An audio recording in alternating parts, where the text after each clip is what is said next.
after 20 years he claimed he needed space and demanded a divorce. I signed without a word. Months later, as he celebrated his engagement to his secretary at our old vacation spot, I arrived unannounced. "Congratulations," I said, handing him an envelope. "His father's will had a clause. Divorce me, lose everything." His fiancée's scream was priceless. "I need space." 3 simple words that shattered 20 years of marriage on a Tuesday evening at Giovanni's, our favorite restaurant. Not, "I'm unhappy," or "we need to talk," but the coward's prelude to abandonment, delivered between the chicken parmesan and tiramisu. Robert didn't even have the decency to meet my eyes when he said it, his attention fixed on the condensation sliding down his water glass, as if it were somehow more deserving of his focus than the woman who had devoted 2 decades of her life to him. But I'm getting ahead of myself. The real beginning was 3 weeks earlier in a sterile examination room with mint green walls and motivational posters about courage that suddenly felt like mockery. "Mrs. Mitchell, you have stage 2 breast cancer." Dr. Patel's voice was gentle but firm, her eyes kind behind practical glasses. "The good news is we've caught it relatively early.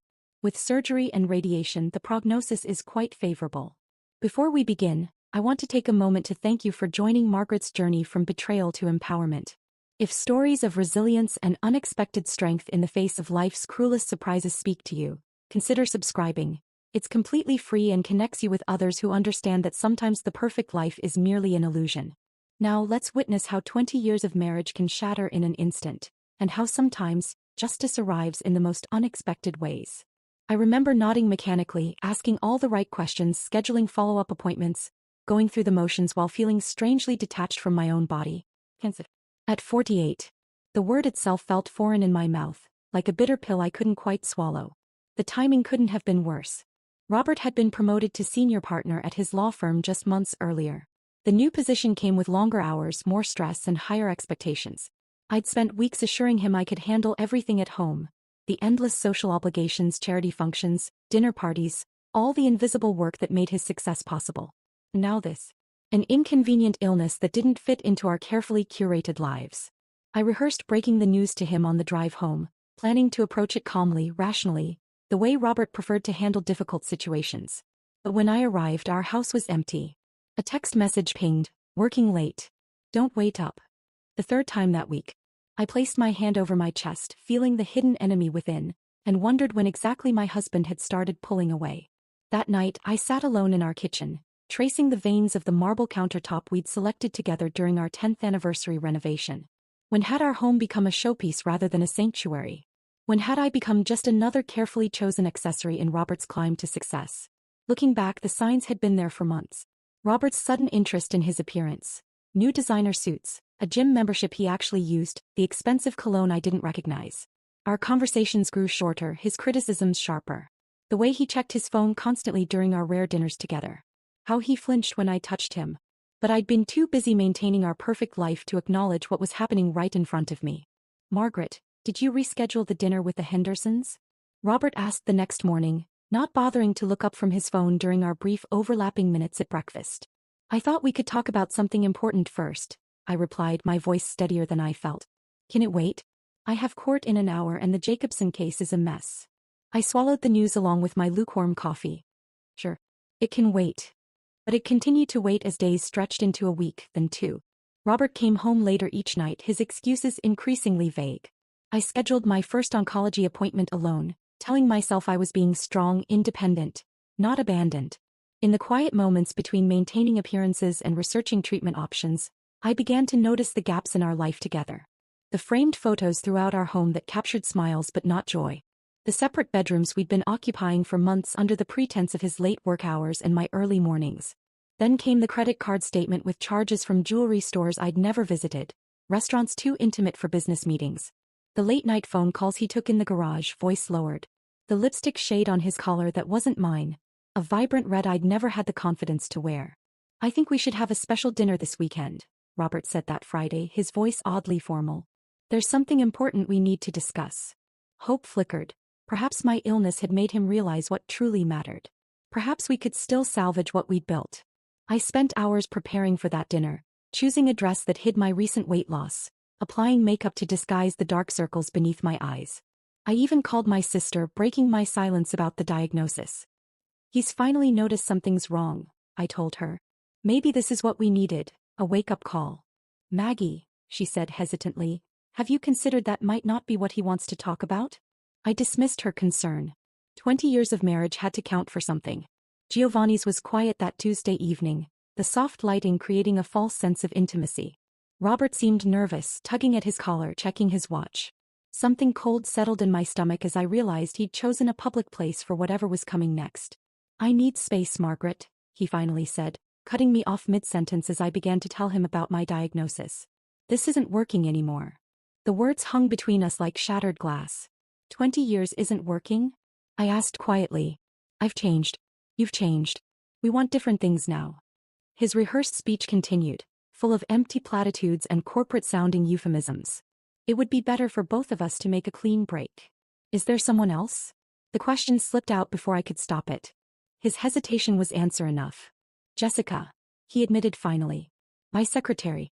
It just happened. Just happened.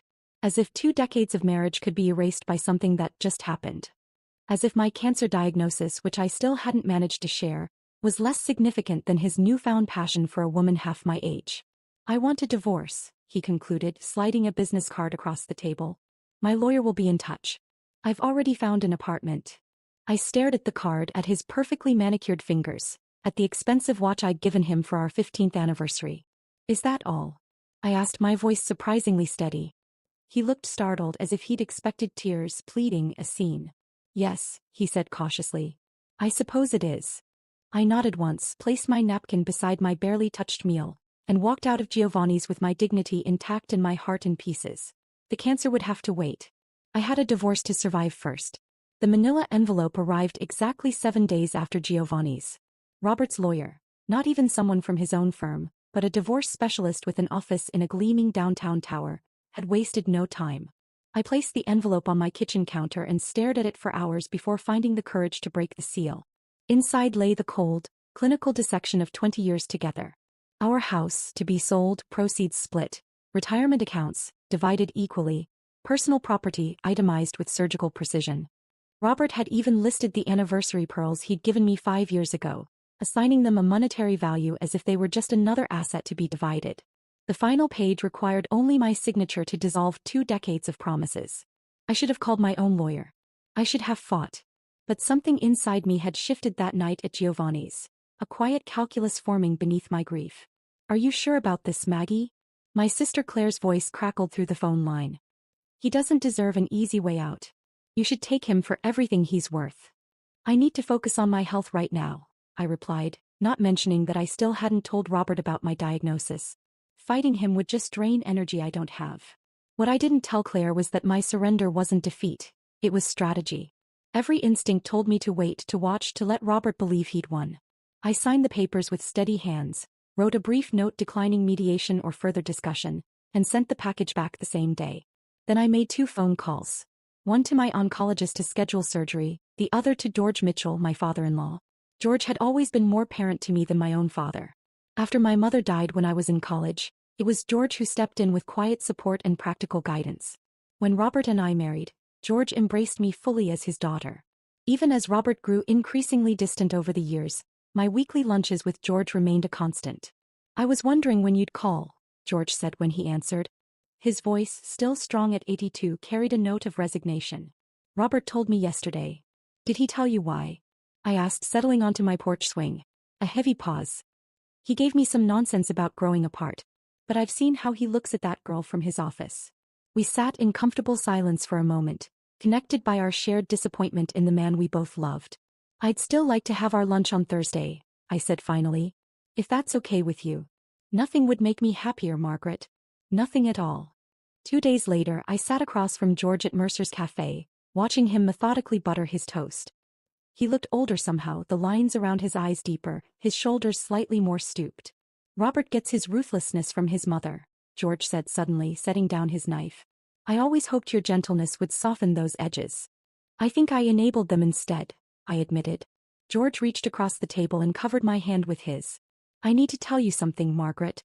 Something important. He explained that after his wife died 6 years ago, he'd made changes to his will. Robert was his only child, set to inherit the family business, the lake house in Vermont, and a substantial estate. But I added a condition, George said, his eyes never leaving mine. A moral clause, my lawyer called it. I listened, stunned, as George revealed the provision. Robert would forfeit his entire inheritance if he ever divorced me without clear evidence of infidelity on my part. The divorce had to be initiated by me, or by him with documented proof of my misconduct. Why would you do that? I whispered. Because I watched how he treated you even then. How he took your devotion for granted. George's voice grew fierce. And because I've seen too many men in my generation discard loyal wives once they've served their purpose. I sat back, processing this revelation. Does Robert know about this clause? He never bothered to read the will, George said with a sad smile.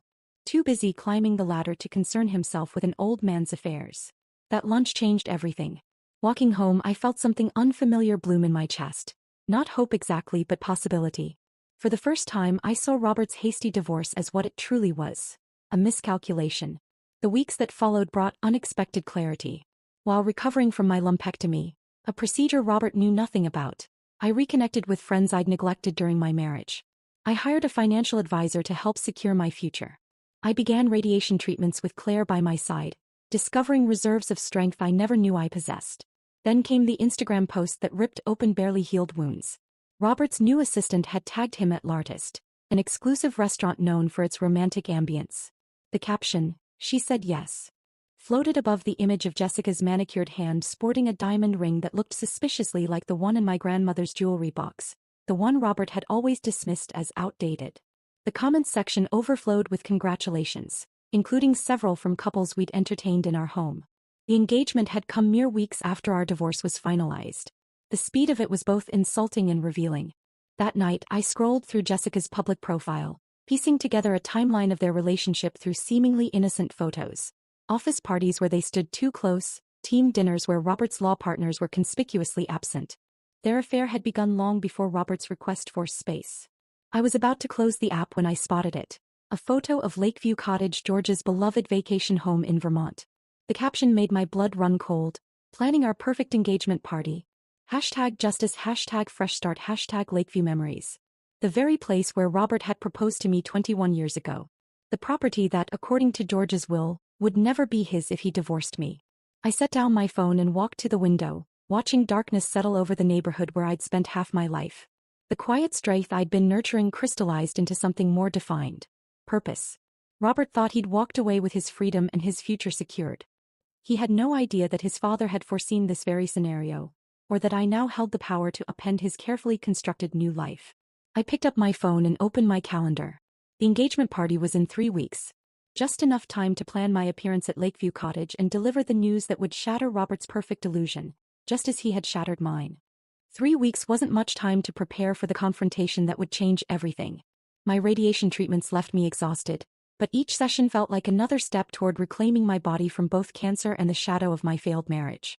The technicians became unexpected confidants, their cheerful, "3 more to go, Mrs. Mitchell," counting down not just to the end of treatment but to my reinvention.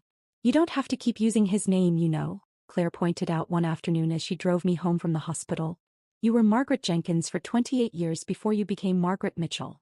The thought struck me with unexpected force. I'd been so focused on what Robert had taken that I'd forgotten what I could reclaim. "Jenkins," I said softly, testing the sound of my maiden name. "Margaret Jenkins." The next day, I visited the courthouse and filled out the paperwork to restore my former surname. The clerk handling my case, a woman in her 60s with shrewd eyes and a no-nonsense demeanor, studied me over her reading glasses. "Divorce?" she asked bluntly. "Recently," I admitted. She nodded, stamping my form with unnecessary force. "I processed mine 30 years ago. Best decision I ever made." She slid the paperwork back to me with a conspirator's smile. "Welcome back to yourself, Ms. Jenkins." That small act of reclamation sparked others. I called my old law firm, the one I'd left when Robert's career demanded we relocate, and arranged coffee with my former mentor, Judith Abernathy. At 75, Judith had broken countless glass ceilings and showed no signs of slowing down. "So he left you for his secretary? How breathtakingly original," she snorted when I explained my situation. The familiar sharpness of her wit was oddly comforting. "And what's your plan now, Maggie? Besides making him regret the day he met you?" I hesitated, then shared everything. The cancer, George's will, the engagement party at Lakeview Cottage. Judith listened without interruption, her eyes narrowing strategically. You need documentation, she said when I finished. The will clause is powerful, but only if you can prove it exists and that George was of sound mind when he added it. George gave me a copy, I said, but I haven't told Robert about it yet. And you won't, Judith declared, pulling out her phone. Not until the moment of maximum impact. She made a quick call then smiled at me. My estate law colleague will meet us at my office in 20 minutes. We're going to make sure this is airtight. As my circle of allies grew, so did my strength. My oncologist declared my prognosis excellent after my final radiation treatment. My financial advisor helped me secure my own apartment and investment strategy. Even my neighbor Michael, a quiet widower who had always been more Robert's friend than mine, stopped by with homemade soup and an unexpected offer. I overheard Robert at the club last week, he said, eyes fixed on his coffee cup. He was telling everyone you'd had emotional problems for years and he'd finally had to end things for his own well-being. Michael looked up, his expression troubled. I know that's not true. If you need someone to set the record straight, I'm happy to speak up. The revision of our shared history wasn't surprising. Robert had always controlled the narrative, but the casual cruelty of it stung. He wasn't content with leaving. He needed to destroy what we'd had, to justify his actions to himself and others. Thank you, Michael, I said, genuinely touched. Just knowing you saw through it means a lot. With 2 weeks until the engagement party, I focused on the practical aspects of my plan. Judith arranged for a court-certified copy of George's will to be prepared, complete with notarized authentication. Claire helped me select an outfit that would command attention without seeming desperate. A slate blue dress that complemented my newly silver-streaked hair, which I'd stopped coloring during treatment. You look powerful, she said as I tried it on. Like someone who knows exactly what she's doing. I was beginning to feel that way too. The most difficult preparation was emotional. Each night, I visualized the confrontation. Robert's shock, Jessica's confusion, the moment of revelation. I rehearsed my words, perfecting the precise tone of calculated indifference. Not angry, not bitter, just matter-of-fact. A business transaction, nothing more. 1 week before the event, a final piece fell into place when George called me, his voice urgent. Robert just phoned to invite me to the engagement party, he said. I told him I wasn't feeling well enough to travel. You don't want to be there? Asked, surprised. Oh, I absolutely want to be there, George chuckled. But not until after you've delivered the news. I'll arrive the following morning to help clean up the mess. And Margaret? I've instructed my lawyer to send the official inheritance notification letter to arrive at Lakeview the morning after the party. Timing is everything. The day before I was set to leave for Vermont, I discovered through social media that Robert had been busy rewriting More Than Our History. Jessica had posted photos of Lakeview Cottage's interior, now stripped of the warm antiques and family photographs I'd carefully curated over 2 decades. In their place were sleek, modern pieces, all evidence of the Mitchell family heritage carefully erased, replaced with the sterile aesthetic of a luxury rental. Creating our dream space. #New Beginnings, the caption read. The cottage had been my refuge whenever Robert's work consumed him. I'd spent countless weekends there, befriending the local shopkeepers, tending the heirloom garden George's mother had planted. Now it was being transformed into a showcase for Robert's new life, with no acknowledgement of what came before. As I packed my overnight bag and placed the sealed envelope containing the will excerpt in my purse, I realized I no longer felt like a victim seeking justice. This wasn't about revenge, it was about consequences. Robert had discarded our vows, their meaning, and me. He'd never imagined I might rise from those ashes transformed. I checked my flight confirmation one last time and closed my laptop. Tomorrow, Robert would learn that some promises couldn't be broken without a cost, and I would be there to witness the reckoning. The Vermont countryside unfurled before me as I navigated the rental car along familiar winding roads. Each curve brought a memory. Robert and I driving up for our first anniversary, George teaching us the names of local wildflowers, the autumn we'd spent repainting the cottage's shutters that perfect shade of forest green. Now those shutters were stark white, visible from the road as I approached the final turn. My hands trembled slightly on the steering wheel. I pulled over, needing a moment to compose myself. Through the trees, I could glimpse Lakeview's distinctive sloped roof, hear faint music and laughter drifting across the lake. The celebration was clearly underway. You can do this, I whispered to my reflection in the rearview mirror. The woman staring back at me bore little resemblance to the one who had signed divorce papers with quiet resignation just months ago. My hair was styled in a confident bob that showcased the silver strands I'd once hidden. The shadows beneath my eyes had faded. Even my posture had changed, no longer curved inward protectively but straight and resolute. I checked my phone. 4:42 p.m. The party had started at 3. perfect timing, late enough that everyone would be present, early enough that they'd still be sober and alert. The gravel crunched beneath my tires as I pulled into the long driveway, now lined with expensive cars I recognized from Robert's firm. Near the cottage itself, white paper lanterns hung from tree branches, swaying gently in the afternoon breeze. A photographer was directing a group shot on the dock, all tailored suits and flowing dresses, champagne flutes held aloft. No one noticed me at first. I parked alongside the other vehicles and sat for a moment, hand resting on the envelope in my purse. My heartbeat steadied. This wasn't about emotion anymore. It was about justice. I stepped from the car and smoothed my dress. The slate blue fabric caught the late afternoon sun as I made my way toward the cottage, following the sound of a string quartet playing near the lake. The back garden had been transformed with white chairs and tables adorned with arrangements of calla lilies, Jessica's favorite, according to her Instagram. A bartender mixed cocktails beneath a white tent. Catering staff circulated with trays of hors d'oeuvres. I recognized most of the guests. Colleagues from Robert's firm, country club acquaintances, some of our former neighbors. A few glanced my way, their expressions shifting from confusion to discomfort as they recognized me.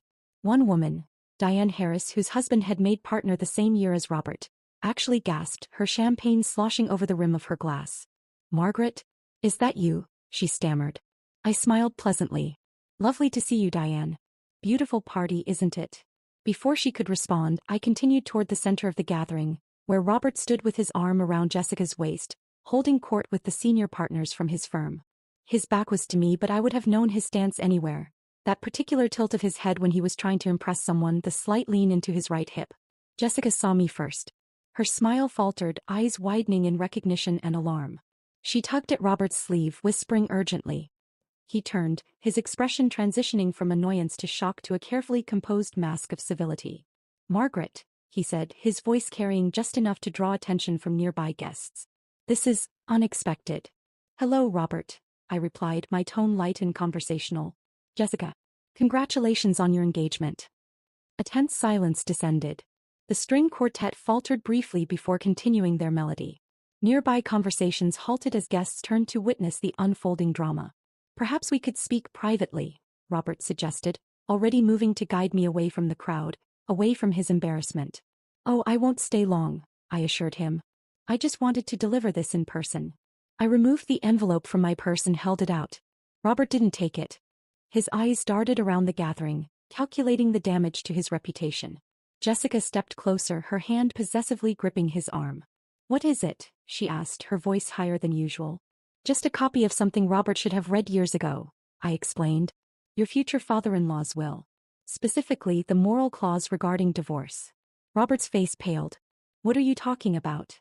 I opened the envelope and extracted the notarized document, holding it where both could see the official seal. "George added this provision 6 years ago. It states quite clearly that if you initiated divorce proceedings against me without evidence of infidelity on my part, you would forfeit your entire inheritance." Jessica snatched the document, scanning it frantically. Her perfectly manicured nails crumpled the edges as she read. "This can't be legal," she insisted, looking up at Robert. "Tell her it's not legal." But Robert stood frozen, finally understanding the magnitude of his miscalculation. "My father would never do this to me," he said, but his voice lacked conviction. "He did it because he saw who you really were," I replied quietly. "Long before I did." The crowd had grown silent, necks craning to observe our exchange. I noticed Robert's managing partner frowning nearby, no doubt calculating the professional implications. "Everything," I continued, my voice carrying in the stillness. "The firm shares your father held. This cottage. The investment accounts. All of it reverts to George's chosen charity." I paused, allowing the words to sink in. "Unless, of course, you can prove I was unfaithful." Jessica's face contorted with fury. "You planned this," she hissed. "You manipulated an old man to ruin us." I shook my head. "George made this decision years before you entered the picture, Jessica. I only learned about it after Robert left." One of the senior partners approached, his expression severe. "Is this true, Mitchell? Your firm shares aren't secure." Robert's composure cracked. "It's a misunderstanding," he insisted, reaching for the document. "There must be a loophole, an exception. The official notification from George's attorney will arrive tomorrow morning," I said, retrieving the paper from Jessica's trembling hands. "I just thought you deserved some warning." I glanced at the shocked faces surrounding us. "And I wanted to congratulate you both in person, of course." Jessica stared at me, then at Robert, the implications sinking in. Her dream life, the prestigious law partner husband, the vacation home, the secure future, was crumbling before her eyes. Her scream pierced the afternoon air, a sound of pure rage and disbelief that sent birds scattering from nearby trees. "You said everything was taken care of," she shrieked at Robert. "You promised me." I turned to leave, my part in this drama complete. As I walked back toward my car, I heard the growing chaos behind me. Jessica's continued shouting, guests murmuring in shock, Robert's increasingly desperate attempts to control the situation. I didn't look back. The weight I'd carried for months had lifted, replaced by something unexpected: pity. Robert would lose everything he valued. His reputation, his inheritance, possibly even his partnership if the firm found his financial instability too great a liability. Behind the wheel of my rental car, I took one last look at Lakeview Cottage through the rearview mirror. The string quartet had stopped playing. The white lanterns swayed emptily in the breeze. The perfect engagement party had become something entirely different. I started the engine and pulled away, leaving Robert to face the consequences of his choices, just as I had faced mine. The inn by the lake was quiet that evening, my room overlooking the same water that bordered Lakeview Cottage. I ordered room service and sat by the window, watching darkness settle over the mountains. My phone buzzed incessantly, notifications from mutual friends, text messages from Claire asking for updates, even 2 missed calls from George. I silenced it all, needing space to process what had just happened. I'd imagined this moment for weeks, rehearsed it in my mind, prepared for every scenario except how I would feel afterward. The triumph I'd expected hadn't materialized. Instead, I felt hollow, as if I'd shed something essential along with my anger. Sleep came fitfully, but I woke at dawn feeling oddly refreshed. Over breakfast in the inn's solarium, I finally checked my messages. The news had spread like wildfire through our social circle, each retelling more dramatic than the last. According to Claire, who'd heard from our neighbor Michael, Jessica had thrown her engagement ring into the lake before storming off with her bridesmaids. Robert had gotten spectacularly drunk after most guests departed, ranting about betrayal to anyone still listening. George's voicemail was more measured. "I've arrived at the cottage. Robert's here, looking quite devastated. My lawyer delivered the official notice an hour ago. Call me when you can." I took my time driving back to Boston, stopping at viewpoints along the way, breathing mountain air that tasted of possibility. It wasn't until I reached the outskirts of the city that my phone rang again, Robert's name flashing on the screen. For a moment, I considered ignoring it, but something told me this conversation needed to happen. "Margaret," his voice sounded rough, unfamiliar. "We need to talk." "I'm listening," I said, pulling into a rest area. "Not over the phone. In person." He paused. "Please." We met the following evening at a small cafe halfway between his apartment and mine. Robert arrived first, securing a corner table away from other patrons. He looked haggard, his crisp appearance replaced by rumpled clothes and 3 days' stubble. When he saw me, he stood awkwardly, as if unsure whether to offer a handshake or hug. "Thank you for coming," he said as I took my seat. "What did you want to discuss?" I kept my tone neutral, not unkind but not inviting either. Jessica left. He stared into his untouched coffee. "The firm has asked me to take a leave of absence while they assess the situation. Dad's refusing my calls." His eyes met mine. "You've destroyed everything. You did that yourself, Robert." The waitress approached, looked between us, sensed the tension and retreated without taking my order. "Why didn't you tell me about the clause?" he demanded, leaning forward. "All those weeks during the divorce proceedings. You knew and said nothing. Would it have changed anything? Would you have stayed?" His silence answered for him. "I didn't orchestrate this to hurt you," I said carefully. "I just refused to protect you from the consequences of your choices. And now you get the satisfaction of watching me lose everything." "I don't get anything, Robert. The inheritance goes to charity, not to me." I studied him, this man I'd spent half my life with. "But I did get something else, the chance to stand up for myself. Which brings me to the reason I agreed to meet." I took a deep breath. "I have cancer." His face went blank with shock. "What?" "Stage 2 breast cancer. I found out 3 weeks before you asked for the divorce. I tried to tell you that night at Giovanni's, but you were too busy explaining how you needed space." Robert paled. "Margaret, I had no idea." "I know," I interrupted. "And I'm telling you now not to make you feel guilty, but because I'm done keeping secrets. I'm in remission, by the way. The prognosis is excellent." He stared at me, genuinely speechless for perhaps the first time in 20 years. "I spent decades being Robert Mitchell's wife," I continued. "Arranging my life around your career, your needs. When you left, I thought I'd lost everything. But I was wrong. I smiled slightly. I found myself instead. 2 days later, the law firm's official statement hit the local business news. Robert had chosen to resign to pursue other opportunities. His managing partner, a man who dined at our table countless times, wasted no time distancing the firm from the scandal. Friends who'd sided with Robert after the divorce suddenly remembered long-standing coffee dates with me. The ripples spread outward, reshaping social alliances like tectonic shifts. I watched it all with remarkable detachment. My focus had turned inward toward rebuilding rather than reaction.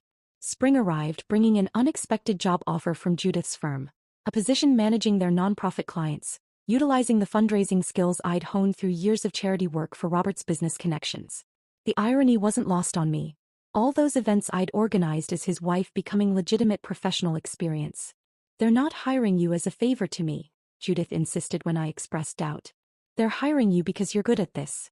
You always were." 6 months after the confrontation at Lakeview Cottage, I received a letter from George. He'd decided to sell the cottage, too painful now with its mixed memories. Enclosed was a small key. "The garden shed still holds your grandmother's antique gardening tools," he wrote. "I thought you might want them. They should belong to someone who appreciates growing things." I drove up the following weekend, half expecting to find Robert there, but the cottage stood empty. The new white shutters had already begun to peel in the harsh mountain weather. Inside the garden shed, I found not only my grandmother's tools but a stack of photo albums I'd assembled over the years. Family holidays, milestones, quiet moments, all carefully preserved by George. As I packed them into my car, a familiar vehicle pulled into the driveway. Robert stepped out, looking healthier than he had at the cafe, though noticeably less polished in jeans and a simple sweater. "Dad said you'd be here," he explained. "I wanted to return something." He handed me a small velvet box containing my mother's earrings, ones I'd thought lost in the divorce settlement. "I should have given these back months ago," he said. "I was too angry then. And now?" He looked toward the lake, then back at me. "Now I'm just trying to rebuild one day at a time. New job at a smaller firm in Providence. Smaller apartment. Smaller life." He offered a rueful smile. "It's not what I planned, but maybe it's what I needed." We walked to the dock together, sitting side by side as we had countless times before, watching the afternoon light play across the water. "You know what's strange?" I said finally. "I don't regret any of it anymore. Not even the end." Robert nodded slowly. "I think I'm starting to understand that." As the sun began to set, we said goodbye, not as enemies or even as former spouses, but as two people acknowledging both what was lost and what was found in the breaking. I drove away from Lakeview Cottage for the final time, the photo albums beside me, the road ahead clear and open. After listening to today's story, perhaps it has raised some new questions in your mind, or maybe it has brought back some old memories. Every day on Reddit, new experiences and moments create fresh stories, and they connect all of us. Everyone has their own unique journey in life, and we all try to understand the world in our own way. These kinds of moments remind us that we are all human, sometimes happy, sometimes sad, and always learning something new. If you enjoyed this story, feel free to share it with your friends. Your thoughts and feedback are always valuable to us, as they motivate us to create even better content. Every story has its own unique angle, and our goal is to understand everyone's perspective and make our content diverse and relatable. Stories like these help us realize that life's journey is different for everyone, and by hearing other stories, we learn something new. You can also share your own stories with us. Your experiences are valuable to us as well, and if you enjoyed this video, please leave your feedback. We aim to create content that brightens your mind and gives you new ideas every time. If you've already seen this video before, your feedback is still important. With every piece of feedback, we can improve our content and bring a new perspective to our viewers. Today, what we saw was just a small part of the many stories shared on Reddit and across the world. It's a reminder of how we all try to understand life by sharing our experiences with each other. This video was only an example of how we try to connect with others through storytelling, learning about different sides of life. We hope to continue sharing such stories that help us all learn and grow together. Thank you for your time, and don't forget to keep an eye out for more stories coming soon. If you haven't already, please like and follow for more amazing content. Your support keeps us going, and we will strive to bring you more thought-provoking and heartwarming stories. Until next time, take care and stay curious. *.